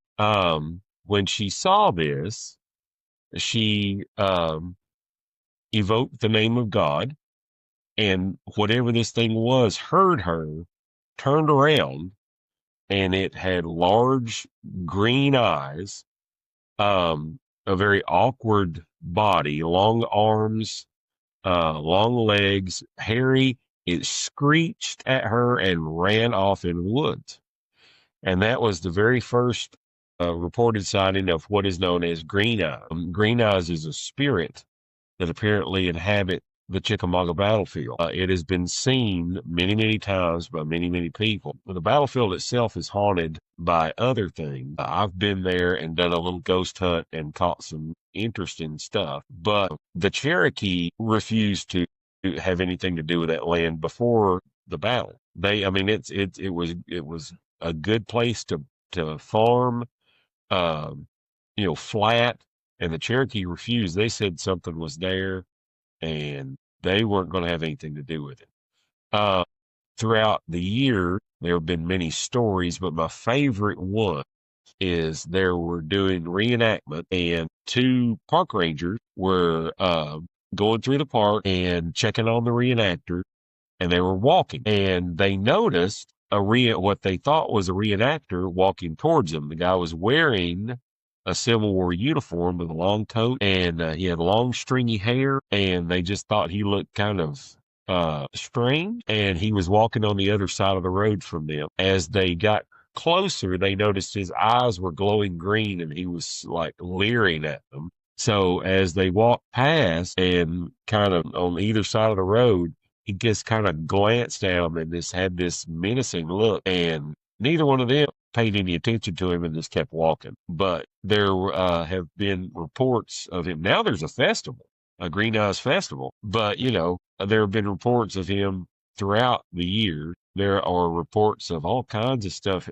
People see soldiers in the fall. I personally, like when a friend of mine and I went down there ghost hunting, he took pictures of a field, and there were a stand of trees, and then looked like a natural gateway into another field. There was no one standing there, but in one of his pictures, somebody was standing in the gap. There's a tower that is 4 stories tall. I had a video camera, and I zoomed in, hit every window and zoomed in. On window 2 and 4, my camera went static, going up and coming down. There are a lot of things going on the battlefield, but another story I heard about it was this gentleman in the early 80s was visiting a young lady, and about 2 o'clock in the morning, he decided to step out and have a cigarette, and she lived on the outskirts of the battlefield. And he's sitting there smoking on the deck and noticed a large blue sphere that was moving towards him. So being curious, he stepped out to see it. When he got closer to it, it was 2 Union soldiers carrying a third. And he looked at them, and they looked at him, and they said, "Do you know where the hospital is?" And he said, "Boys, is there a light? Do you see a light?" And they said, "Yeah, there's one behind us." And we didn't know if that was the place to go. He said, "Yeah, that's where the field hospital is. That's where you need to go." And they thanked him and turned around and left. Then in our hometown, there's a neat little ghost story. I've done a picture of it called Little Ghost Girl, and it's about Nina Cragmiles. And Nina was the daughter of a prominent Cleveland resident at the time in the 1800s. He made his money by ill-gotten gains, but he built a opera house that is still here. He built the Episcopal church that is still here, and there is a Edwardian mansion that was owned by one of his relatives that is still here. But Nina was his only daughter, and he gave her everything she wanted, but he also thought that she was better than anybody else in town, so she never really got to play with other children. Early one spring day, her grandfather arrived with a brand new buggy and a brand new horse, and going to take his granddaughter for a ride. Well, as grandfathers do, they let their granddaughters do whatever. And at 9, he let her drive the buggy. They decided to race a train. The horse made it across the track, and the buggy didn't. The grandfather didn't. He was hurt, but the little girl was killed. And the parents, being devastated, decided to build a mausoleum for her. So they brought in virgin Italian marble, shipped it in, and built this mausoleum, which is still here. But after she was interred in the mausoleum, there started to have blood splotches appear on the outside of the mausoleum. People thought it was some type of fungus, so they had those bricks taken out and replaced with a brand new Italian marble, and the blood stains came back. The rest of the family died in very horrible ways, strange ways, and they are all interred in the mausoleum. And the story is, which the mausoleum is in the on the grounds of the Episcopal Church. The story is that if you walk around the mausoleum or walk around the church 7 times in silence, little Nina opens the door and asks you to come in and play. So on that, right here's the mausoleum that I'm sharing with everybody, if you can see it. And right here is up close. Now the door, you can see this that's an iron door that is very ornate, but you can see through it. Right. And right behind it is a very thick wooden door. Okay, that sometimes, just rarely, it'll be open. It won't open all the way. It'll open just a crack. And if you have a flashlight, you can scan it, shine it in there, and you can see the sarcophagus of her, and it's carved in her image. Oh, And when I was down there in Cleveland, these guys were too chicken to do the thing where you walk around it with me. I did not. Listen, you didn't even get out of the car, you big baby. Yeah. I ran over to the thing and was trying to see if it was open. You were sitting in there hugging your wife, going, "I'm scared." I was driving. I threw you out. Listen. That is a pretty mausoleum, though. Oh yeah. So, Matthew and John, as an aside, you didn't see it, Matthew, obviously, because you weren't here, but John, that little church that this was in the, right beside it, that church in the story with the Vane sisters, where the priest gets killed, it's that church. Okay. Yeah, I described it. I went down there and was writing and describing that particular church. So I'll have to listen to that again now that I've seen that church. Yeah. So excellent. Good stories to choose, Chris. Yeah. Good job. Thank you. Yeah. So, all right. So just real quick to tie into something else Chris was talking about there. Okay. I'm going to share this with you. So he was talking about Chickamauga battlefield. Okay. I have a good friend whose name is Andrew Scarlatta. Okay. And Andrew and his wife were in Chickamauga battlefield. Obviously this is a photo taken pre-cell phone. Okay. It was after they had moved in the early 2000s to Chattanooga, and they were in Chickamauga battlefield because they'd heard about it, and they went out there and they were taking pictures. And in this picture, you can see an orb, right? They're down there in the battlefield, and you can see, what may or may not be reflections of orbs or other orbs that are just not as prominent and bright. But if you look here, they're everywhere. What's that thing in the middle? That's what I was going to say. It looks like a dinosaur. Yeah. We don't know. Okay. So now check this out. I'm going to show you something even better with the orbs, right? So obviously there's something going on here that we don't know what it is. It looks like a wing. Right? Yes. And yeah, I can see that. Oh, yeah. Yeah, see, so here's the other wing, maybe, if you're looking at a perspective, and this is one wing, right? So things are going on. So check this one. I find that was fascinating, but this one I find interesting too. So if we scroll in here, here's an orb, right? Here's another orb, and this may or may not be just some sort of weird reflection here, but when you look at this, okay, this right here, you can clearly see it's spherical. This is a sphere. You can see from the perspective that there's some sort, and it even goes down in here. You can see it. That's a perfect sphere. Yes. And you can see at the very top, too, like there's a light reflecting off of that part right there. And the flash. Well, I mean, if you look at the tree, too, you see there's a light almost like it's coming in. Yeah, you can't see me pointing at it, but to the right side of the tree. Right. But that's pretty cool because it's the top, though. I'm pointing at the screen, the top of it. Yeah. That's pretty cool. Yeah. It's a when I was looking at it looks like a hand reaching for the tree. It does it not? Yes. Like fingers like wrapped around it. Yep. So now obviously this was not able to be tampered with because these are, Andrew is a smart guy, but he's not, he's not into this kind of technology, being able to manipulate that kind of stuff. So, but I thought, Chris, since you chose those two stories, I just happened to have some pictures that would help. That's awesome. Yeah. So good. Love it. All right. Love it. So interesting. So All there right. you go. Lafayette, you are up, good sir. You get to bring All it right. home. Yeah, well, I'll tell just a short one, but I'll start with this. Yeah, it was gonna be no, I'm not gonna do that. I was gonna do something. I was gonna say, look, I'm gonna go do ahead. So I used to be stationed at this military base, and we had this guy, and he was a noob, and we told him, we said, look, we tell this guy there's a troll, we just steal his stuff, and we could go in there and he'll put liquor out for us and cigarettes. This guy fell for it, man. He was so easy, man. It was so easy. And this went on for weeks. And then we started putting women's jewelry in there, and he was totally tripping, man. Yeah, bite me. Obviously, I'm messing with you. No, man, that's great. So I'll tell you this one. I think I might have told this one to somebody once before, but this one was one that always rings. When I tell it, I can never do it justice. Okay. So when I was, I guess it was my freshman year. It was before my freshman year. It might have been my 8th grade year. I was living in this house.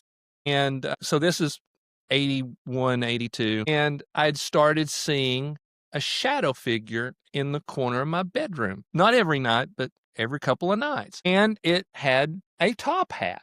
Now, since the last 10 or 15 years, the shadow man has been huge. I can remember when my son was about 8 or 9 and he came to me and said, Dad, have you ever heard of the shadow man? I'm like, yeah. And I would tell him this story. So, this is early 80s. We didn't have the internet. So it's not like this stuff could just permeate and people go, oh, I'm going to take this story and tell my own version of it or whatnot and fake it. But I would see the shadow man. Most of the nights when I would see the shadow man, I had not full-on sleep paralysis, but there was suppression. I was unable to make large movements, so I didn't feel totally restricted, so I was just kind of chalking this up in my mind of just, I'm having vivid dreams because I've always been able to have vivid dreams. Well, but as the months went on and this continued, I got to realize, wait a minute, there's something else going on here. Right? It just thinking through it and being present in those moments, I was like, I'm not fully awake, but I'm not asleep either. There's something going on here. So I didn't know, really how to handle it. So I used to hang out with these guys, Chad and Mike and Stuart and a couple other guys. We'd hang out. And Chad and I at the time were pretty close. And we used to like to get in one of our cars. We'd just started driving, right? So some time elapses and we just started driving. So we'd pick a Friday night or a Saturday night and maybe I would drive or maybe he would drive and whomever could jump in the back seat with, we'd take along. So one night it was my turn to drive and we were driving in a part of McMinn County. Well, it's actually beyond McMinn County. We were going to a dam out in the middle of nowhere. It's Watts Bar Dam, right? And back in the day, there were lots of logging roads. You would go down this road and you'd just see these massive trees just for miles, right? No lights, obviously, because you're out in the middle of nowhere. So we decided it would be fun to take my car, a 1970 Lincoln Continental, right? And it was too much of a car for a 16-year-old guy, right? So I'm driving. Chad's, they had bench seats. So I'm driving, Chad's sitting there, and we had 2 guys in the back, Mike and Stuart. We're driving down the road and we're just swapping stories. So it comes to my turn. I thought, I'm going to tell the shadow man story. Right. And I said, all right, guys, I said, for the past year or so, I've been having these, I don't know if they're dreams. I don't think they are. I think they're real. And there's this shadow man and he's standing in the corner of my room. Sometimes I can catch a glint of, light from his eye, like maybe he's wearing a monocle or something. And Chad says, oh my gosh, does he have a top hat? And I looked at him and I went, how can you know that? And he goes, I've been seeing a guy in my room that is a shadow with a top hat. I never see the gleam, but he's clearly got what I think is a top hat. Right. So by this time, we're deep on this this old road, one single lane road, been driving for 20 minutes. It's dark, right? And I'm driving, and Mike in the back seat says, "Wouldn't it be weird if the headlights went out right now?" Boom, headlights go out, right? So everybody's like, "Allan, stop being an ass. Turn the lights back on." I'm like, "Dude, it's not me." Because, this car was old enough that the lights, you turn them off and on with a button, right? So I'm showing them, I'm pulling and pushing the button. There's no lights. So obviously we've pulled over, right? So had a flashlight. So we get out there, because it's pre-cell phone and all that. So we get out there, we're lifting the hood and we're trying to check, is everything, what could have caused this? The battery good, which the car was still running. You could start the car, right? So we're sitting there and we're like, what is going on? So about maybe 10 minutes, maybe less, goes by. And one of us, I want to say it was Stuart, said, "You just don't speak stuff like that into the universe, man. I think you need to say we're sorry." And Mike says, "I'm not saying we're sorry." Mike was kind of alpha male kind of guy, right? "I'm not saying we're sorry." So one of them, I want to say it was Stuart, I can't remember, Stuart or Chad, goes, "We're sorry." Lights pop back on, right? True story. So we get in the car, we turn around, haul ass back out, out of this wooded area, right? Back onto a 2-lane road, which was still out in the middle of nowhere. But you feel better, because now you're in, there's farmland, there's fields on each side of you, which was better than being all claustrophobic with the trees on each side of you. And so we made a pact that night that, yeah, we're still going to do spooky stuff, but we're not gonna challenge anything ever again. So there you go. That's my spooky story. Well, I'm gonna piggyback off of that one, because you and I have a spooky story together. Yeah. Do you remember it? The No. dream. Yeah, tell it. Okay, so I think I'll get a kick out of this one, because Allan will back me on this. So our first investigation that I ever did as Drunkencryptids and everything was up at Chris's property for the shadow thing, the Arkansas shadow thing. Go up there. I got potentially zapped with some infrasound. I was weirded out the rest of the night. That Sunday, y'all know me. I was normally outside in the tavern having a good time. I'm on the couch watching TV, to where my ex she was like, "How come you're not outside?" I was like, "I don't know. I just feel weird." Yeah. So that week, I had this crazy dream that I was out in the woods looking for Bigfoot, cryptid hunting, and this giant anaconda comes through like this tunnel. It's like a tunnel of trees. You know how the trees are, real close tied in trees. This giant anaconda comes out of nowhere. And I'm like, what the hell? So I'm running away from this anaconda, and I see a house, and it's got like a moat. I'm like, cool. They've got alligators. No kidding. In my dream, like, they got alligators. So as I'm jumping over the moat, this alligator comes leaping out past me to grab the anaconda, right? And I was like, that was a crazy dream. So that week we were talking, and I'm talking to Allan, like, "Dude, yeah, weird week, feeling really odd. Do we even have this crazy dream?" And he goes, "I had a crazy dream too." So Allan, I'll let you tell your dream. So again, this was one of those interesting conversations where, as we're telling the story, I had been feeling off for a few days, and so I had this dream where I was being chased by this giant snake, and I was in the woods, and I'd have to go back and remember the whole story, but what I do remember is that I was running over like this mountain, and it was really weird. It was like on a cliff, and I was running on this little ledge trying to get over this ridge, and this snake was after me, and I get over the ridge, and there's a cabin, right? And I can't remember the rest of that, because it's been a while since we had that conversation, but that's when Matthew was like, "No shit." Because guess what, dude? I had a similar dream on the same week, and I think we even tried to figure it out. It was almost like on the same night, wasn't it? I think you had yours, and then I had mine. I think it was like a day off. I think we were off a day. Right. We were trying to figure out what night it was. Yeah. So again, it kind of makes you wonder, why are we having dreams with serpents coming after us? Now, I was going through something at that point. I don't know if you were going through something, but no, I was doing, which is weird. Everything for me was going good, but looking back at the time on what was going good, now I'm wondering whether that was a sign. Right. So do we interpret it as, in your situation, or you know, was that was that some sort of manifestation of me actually realizing that it was, a serpent spirit, or, I don't Yeah. know. But it's just odd that during that same week we'd both had a similar dream. Within 48 hours. Right. That Hey- eerily similar dream. Hey, Alan, let me ask you a question. How tall was your Hat Man, if you recall? He wasn't extremely tall. Like, some of them are almost Slender Man-esque in their height. This guy was normal height, I would have felt, with the exception of the top hat. I got the sense that he was thin. Again, it's just the outline. And I remember even one time that he moved, you could tell he was moving his hand, and he almost like tipped his hat a little bit. And like I said, this went on for a couple of months, and then it stopped.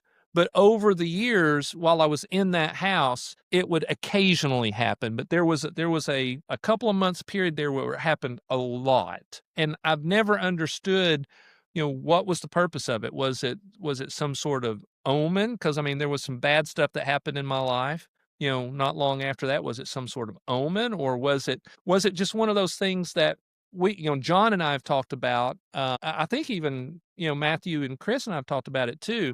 About, was that one of those things as a young person that was happening to open me up to all these possibilities, of a spirit realm?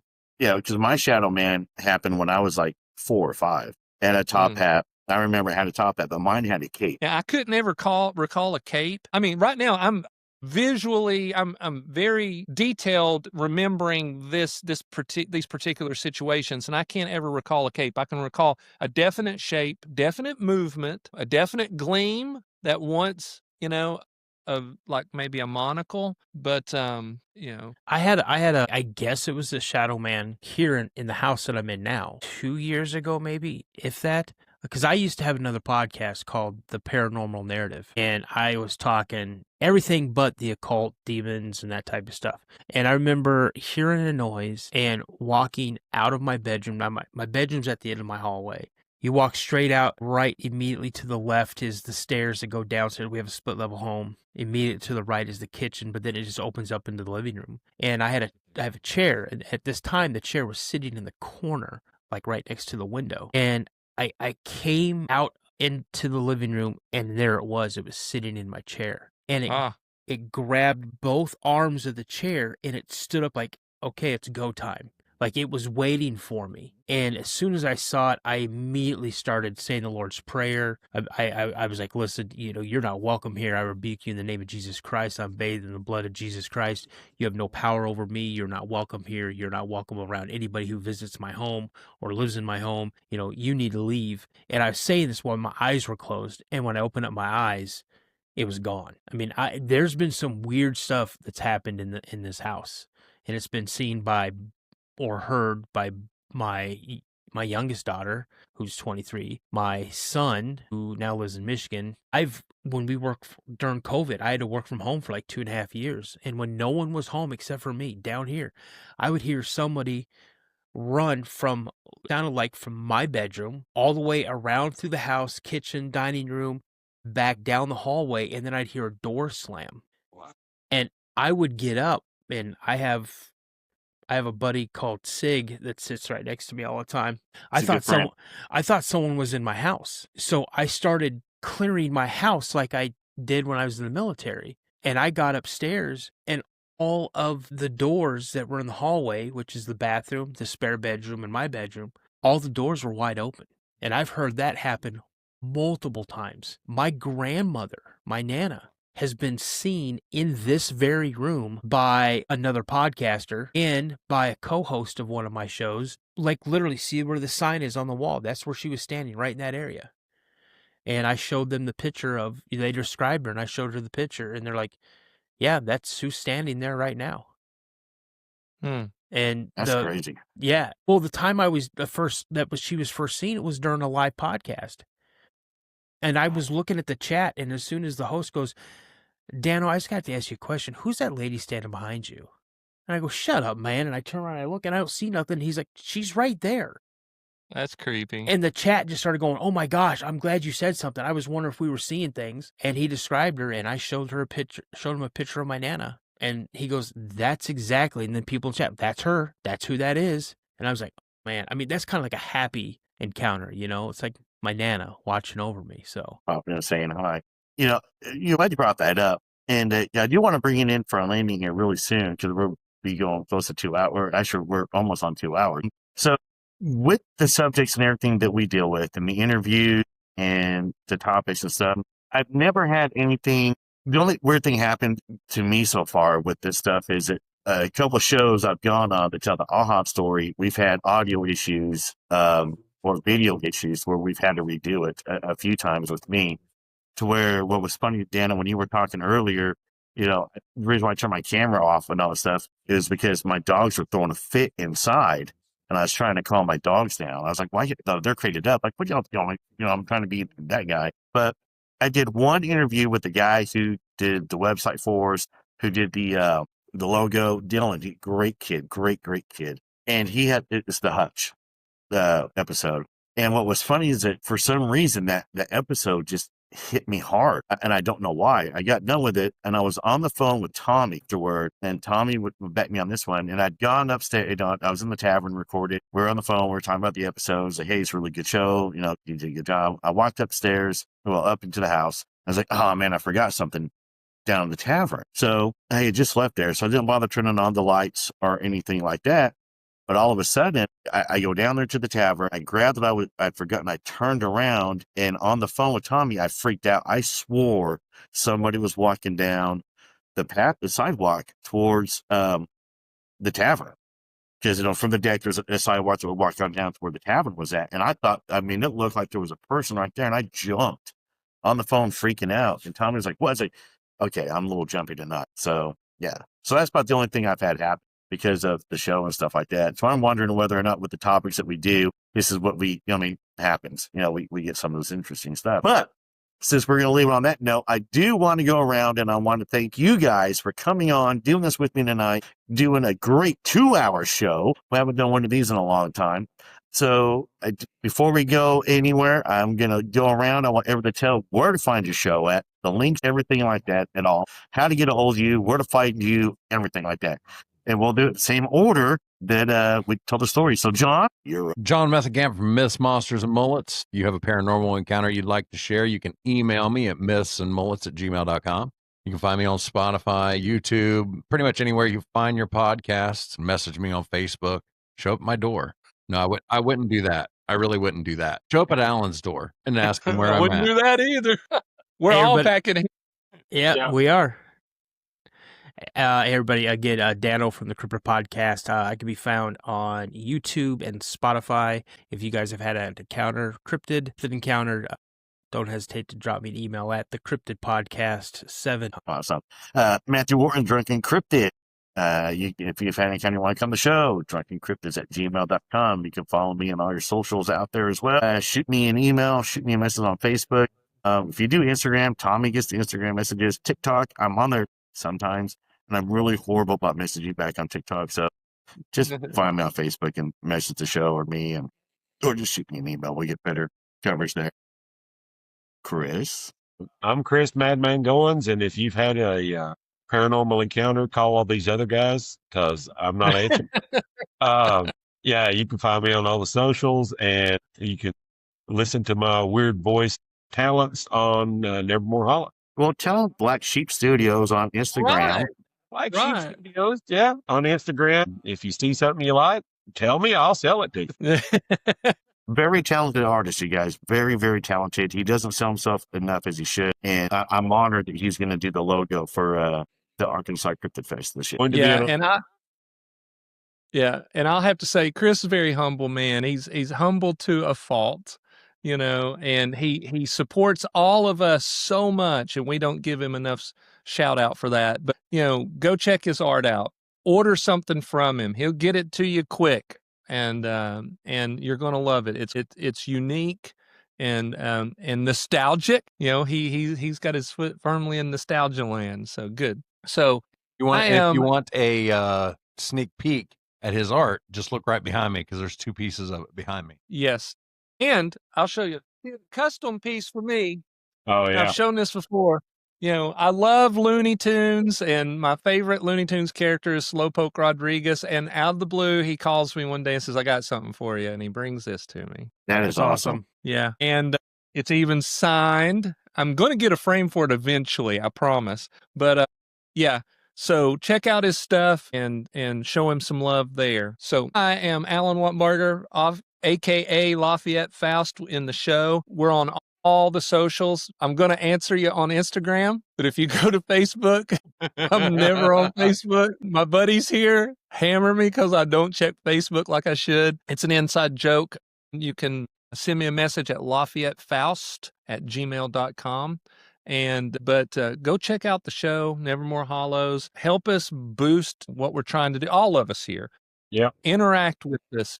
We all respond. I respond personally to every comment on YouTube or with Spotify or Apple or any of the others. Like, comment, subscribe, send it to your friends, all that kind of stuff. We would all benefit from that and be able to give you more content because of what that would do. And if you don't like us, send us to your enemy that you don't like, because they'll probably like us. That's right. That's right. And, you know, if you don't like us and you make a negative comment, you might get called off. You might get killed in one of my shows. I'll write you in and kill you off because I do that. I keep the negative ones up there. I don't respond to the negative ones. The only time I delete a comment if it's against my guest. Yeah. So, because my guest, you can attack me all you want. I can take it. I don't care. But don't go after my guest. Yep. Yeah. And I'm fortunate. We've only had one negative comment, and you could tell it was somebody that was super screamy left wing and saying that, you know, I don't write my girl characters are always abused. And I'm like, my girl characters are always kicking ass. So I don't know what show you're listening to. Right. So we love and cherish women here in the Nevermore Hollows universe. But Dan, man, pleasure to meet you. Yeah. Yeah. And Matthew, thank you so much for organizing this. And Chris, love you, brother. And John, I'm still better than you, no matter what. I thought it was interesting. I did think it was interesting in your story, Allan, is to find out even when you were a kid, your friends called you an ass. Hey, I just want to let you guys know, I'm doing a limited run in this masterpiece, so if anybody needs anything. No, you guys, again, Matt, thank you so much. You guys, I hope that we can build a collaboration and a relationship, and we can bounce ideas off of each other, because honestly, you guys are a breath of fresh air. You know, when I see certain things go on in other podcasts that deal with this type of stuff and this type of community, yeah, you guys are a lot of fun, and I hope we can do more things like this in the future. We're going to. So the next one we do is something that we started last year around Thanksgiving. Do you two remember? Yeah. Oh, yeah. Yeah, what do we call it? I'm not taking my clothes off this time, no matter how much you pay. Thank Yeah, God. you enjoyed it. You liked it. I don't want to hear anything about it. It's only because Matthew's check bounced. Yeah. I didn't say it wasn't cheap. Yeah, do you remember what we called it last year? It wasn't like Friendsgiving. Yeah, I called it Squatch. Was it Squatch something? Was our Thanksgiving episode? I couldn't make it. No, you couldn't make. Yeah, you couldn't do that one. Remember what we called it, Chris or Allan? I don't remember. I was thinking it was something like. You can look back to the text messages. We'll call this one Cryptids Giving. Yes. I think that's what we called it. I think it was like Cryptid Giving or something like that. I think it's exactly what we called it. So yeah, we'll be doing this again for Thanksgiving. So too much fun, you guys. Thank you guys for coming on. Thank you guys so much for shouting your shows out. You guys, please make sure you go like and follow these guys if you're not already. Give them a 5-star review. Share it with your friends. Drop a comment. Just that little comment like, nice show. That helps out the algorithm for these shows to grow. It's a great group of guys, and we're all coming from numerous different backgrounds in the cryptid paranormal community with different types of shows. And you guys know how it is. You want to keep something different and fresh all the time. So check out, if you're not listening to the Cryptid Podcast already, I don't know what's wrong with you. Same thing with Myths, Monsters, and Mullets. I don't know what's wrong with you. John's going to give you a great show. Dano's going to give you a great show. I've been on both of them. I can testify to it. And of course, my favorite story of all time is the Nevermore Hollow that I tell Allan all the time. As soon as I get any connection in with anybody who can do movies and shows, I am so dropping it on TV. And we're going to get Keanu Reeves in there somehow. Oh yeah, definitely, definitely. And I will make sure that you get a walk-on role. It'll probably just be that too. Non-speaking. Hold on, ready? Walking on. You guys, I'm There's me in the actually background. I'm actually trying to get Jack Osborne and Rob Lowell on my show. I'm trying to Ah. get Rob Lowe as well. Yeah. Honestly. Rob Lowe grew up like 20 minutes from my house. Really? Yeah, he And was, I tell you who well, I he was, wanted to he was get from on. Sydney, Ohio. So Wes on Sasquatch Chronicles did the short. It was on one of the night shows years ago of Playboy Playmate, who was shooting a thing for Red Bull, and she had the whole entire film crew and everybody had a Sasquatch encounter up there, and she was on the night show talking about it. So I've actually looked her up and I tried to find any contact information to get her to come on and talk, and I can't find any contact. So I tried too. okay, so, yeah, I did. I was like, she's got to have like a Facebook or something. I can't find one. nope, there's nothing. I've looked. So she did a good job of covering her track. But all right, guys, I got to end this, bringing it for landing. Thank you guys for listening in. Thank you guys so very much. Happy Halloween. Shake your candy. Make sure it's the right candy. And I'll leave it at that. Good night, everybody.